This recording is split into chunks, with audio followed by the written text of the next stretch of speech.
Jésus, au nom de Christ, Père, joie, grâce, amour à chacun de vous, au nom de Dieu notre Père, de la part de notre Seigneur Jésus-Christ, le ressuscité aujourd'hui.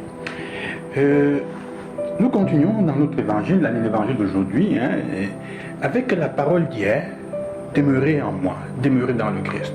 L'évangile d'aujourd'hui nous permet d'approfondir un peu plus ce que veut dire demeurer. Ça veut dire quoi demeurer? Aujourd'hui, Jésus dit demeurer en moi. Comme le Père m'a aimé, moi aussi je vous ai aimé. Demeurer dans mon amour.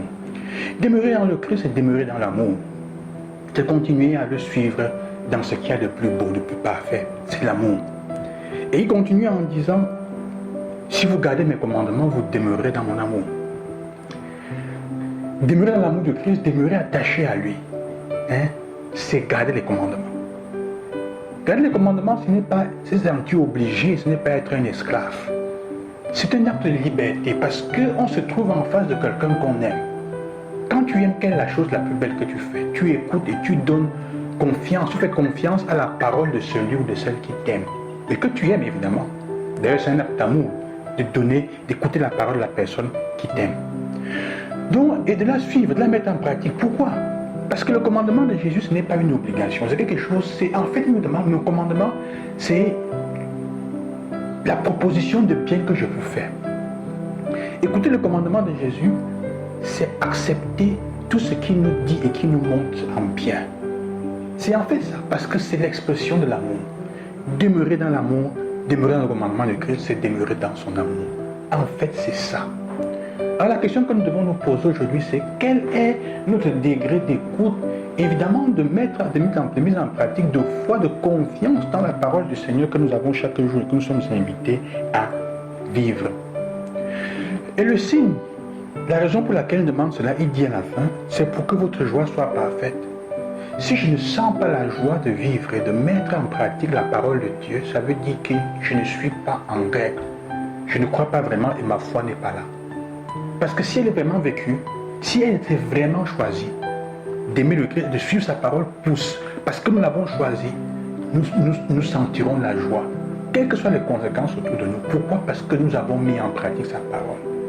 Même si ça semble ne pas porter des fruits à ce moment, l'important est que je sache que j'ai continué, et je continue à vivre selon l'amour de la personne que je sens, dont je sens l'amour. Une autre action aujourd'hui de preuve de cet amour est donnée dans la première lecture et que je voudrais partager avec vous aujourd'hui. Et dans la première lecture, il y a un problème. Le problème est que il y a deux communautés, les juifs et les non-juifs. Les non-juifs qui se convertissent au christianisme, après les juifs, ont leur tradition. Comme nous ne sommes pas originaires de l'Orient, ont leur tradition. Les non-juifs tentent de leur imposer des rituels qui sont liés à la tradition juive imposée dans le christianisme. La circoncision, manger en lavant les plats. Alors Paul arrive ici et dit, mais arrêtons, n'imposons pas aux gens qui n'ont rien à faire les rituels et des rites qui sont liés à notre tradition et qui n'ont rien à faire avec eux. Bien qu'il leur suggère à la fin certaines choses, demandons-leur simplement de s'abstenir de certaines choses. Mais il dit, ne leur imposons pas un fardeau. J'estime qu'il ne faut pas les tracasser. Et là, au début, il dit d'une certaine manière, il le dit de cette manière, il le dit de cette façon. Il dit, ne mettons pas un joug que nos pères nous n'avons pas porté sur le dos des autres. Ne faisons pas porter aux autres des poids que nous-mêmes n'avons pas portés. Ça, je pense, c'est une des façons de demeurer dans le Christ aujourd'hui. D'aimer.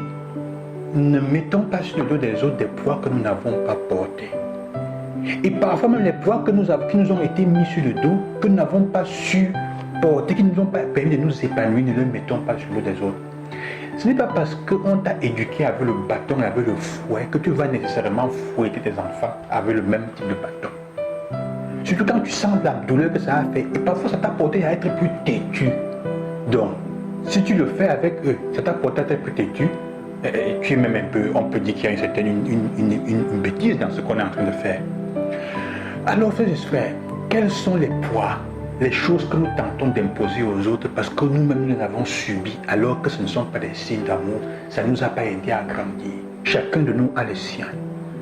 des habitudes, des manières de faire qu'on fait subir aux autres parce que nous l'avons subi aussi.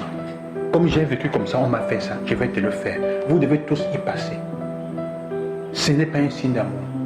Ce n'est pas toujours un signe d'amour. Il y a des choses qu'on peut faire aux autres quand ça fait grandir. Il y a des manières de faire, des habitudes. Et Paul dit en effet à la fin, il donne des exemples, qu'elles s'abstiennent des souillures des idoles, des unions illégitimes et de la viande non saignée et du sang. Comme tout le monde. Mais il y a beaucoup d'autres choses qu'on ne peut pas imposer.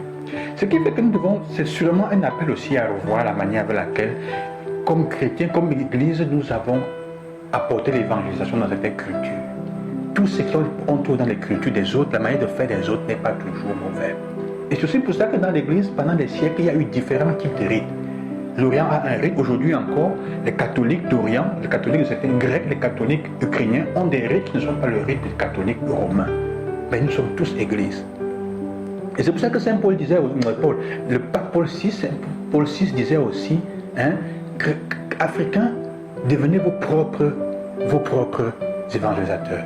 Ça veut dire que nous devons vivre le christianisme aussi en voyant comment il s'engage avec certaines de nos traditions, certains aspects. C'est un défi que nous devons relever. Mais n'imposons pas aux autres ce que nous n'avons pas vécu, et surtout, même quand nous l'avons vécu, et ça n'a pas porté des fruits d'amour. Ne l'imposons pas aux autres. Je vous bénis au nom du Seigneur, le Seigneur Jésus-Christ. À demain et bonne journée.